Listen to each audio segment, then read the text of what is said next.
శ్రీ గురుభ్యో నమః. మాస్టర్స్, ఈరోజు మనం కాంతితో అనుసంధానం గురించి తెలుసుకుందాం.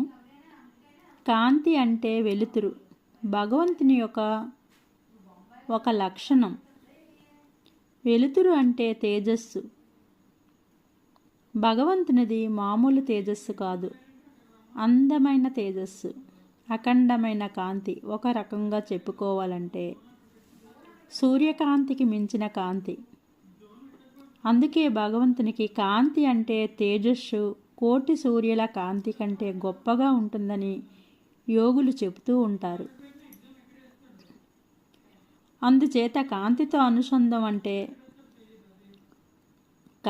అనుసంధానం అవ్వాలంటే భగవంతునితో అనుసంధానం కావాలి. అనుసంధానం అంటే ఆత్మతో అనుసంధానం, అంటే ఆత్మతో ఉండటం అని తెలుసుకోవాలి.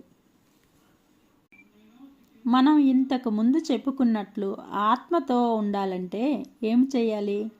శ్వాస మీద ధ్యానం చేయవలసిందే.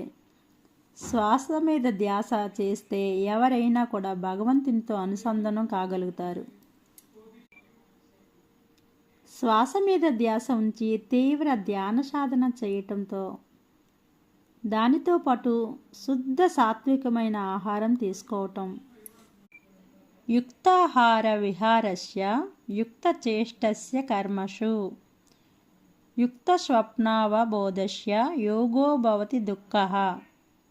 యుక్తమైన ఆహారము, యుక్తమైన పనులు, యుక్తమైన ప్రవర్తన కలవాడును, యుక్తమైన నిద్ర కలవాడును అగు ధ్యానయోగి దుఃఖం నుంచి బయటపడతాడు.